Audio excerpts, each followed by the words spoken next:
అందరికీ నమస్కారం అండి. ప్రముఖ పుణ్యక్షేత్రాల్లో పెంచలకోన శ్రీ పెనిశెల లక్ష్మీనరసింహస్వామి వారి దేవాలయం ఒక దివ్యక్షేత్రం. ఈ ఆలయం గురించి, ఇప్పుడు జరగబోయే బ్రహ్మోత్సవాల గురించి తెలుసుకుందాం. చుట్టూ జలపాతాలు, దట్టమైన అడవి, ప్రకృతి దృశ్యాలతో ఎత్తైన కొండ కోణల్లో ప్రశాంతమైన వాతావరణంలో కొలువైన క్షేత్రం పెంచలకోన. ఈ ప్రాంత పరిసరాల్లో అందమైన సర్పాకృతి కలిగిన దట్టమైన చెట్లతో కూడిన కొండలు ఉన్నాయి.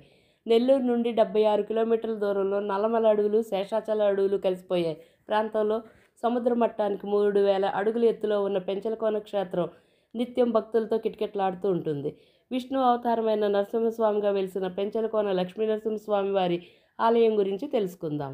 పురాణాల ప్రకారం శ్రీహరి నరసింహుడిగా మారి హిరణ్యకశ్యపుడిని సంహరించి ఉగ్ర నరసింహుడు అయ్యాడు.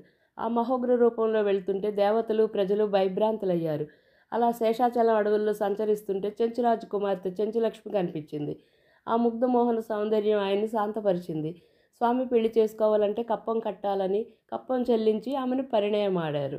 ఆమెను పెనవేసుకుని ఈ అటవీ ప్రాంతంలో శిలగా స్థిరపడ్డారు. ఆ శిల వెలిసిన ప్రాంతమే పెనిశెల కోన అయింది. కాలక్రమేణా పెంచలకోనగా అవతరించింది. ఈ ఆలయం వైష్ణవ ఆగమ శిల్పశాస్త్రం ప్రకారం నిర్మించబడింది. అద్భుతమైన రాజగోపురం, దాని మీద దేవతలు, విభిన్న శిల్పాలు ఉన్నాయి. ఆలయ సముదాయంలో గిరిజన రూపంలో ఉన్న చెంచులక్ష్మి, ఆదిలక్ష్మి, క్షేత్రపాలకుడైన ఆంజనేయ స్వామి భక్తులతో పూజలు అందుకుంటారు. ఈ ఆలయం సుమారు 700 సంవత్సరాల పురాతనమైంది. విష్ణు యొక్క 9వ పుణ్యక్షేత్రంగా ఇక్కడ నరసింహుడు యోగముద్రలో ఒక పెద్ద శిలగా స్వయంభూగా పూజింపబడతాడు. ఈ ఆలయం ఇతర ఆలయాల కంటే భిన్నంగా ఉంటుంది. ఇక్కడ విగ్రహాలు కాకుండా సహజ ప్రకృతి సిద్ధమైన రాయి రూపంలో దేవుడు వెలిశాడు. స్వయంగా ఉద్భవించిందని నమ్మిన భక్తులు నేటికి ఆశీర్వాదం మరియు ప్రాయశ్చిత్తం కోరుకునే ప్రదేశమని చెప్తారు. ప్రతిరోజు సుప్రభాతం, అభిషేకం, శుక్రవారం, శనివారం ప్రత్యేక సేవలు ఉంటాయి. పర్వత ప్రాంతంలో వెలిసిన స్వామిని కొండికాసులవాడని పిలుస్తారు. ఈ క్షేత్రంలోని గర్భగుడి సుమారు 800 సంవత్సరాల క్రితం నిర్మించారని భక్తులు చెప్తుంటారు.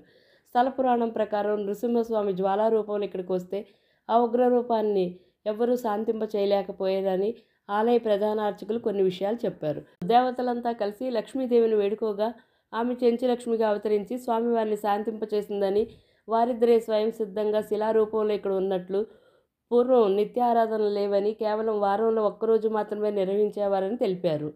ప్రతి సంవత్సరం వైశాఖ మాసంలో మే నెలలో పెనిశెల లక్ష్మీనరసింహస్వామి వారి బ్రహ్మోత్సవాలు ఘనంగా జరుపుతారు.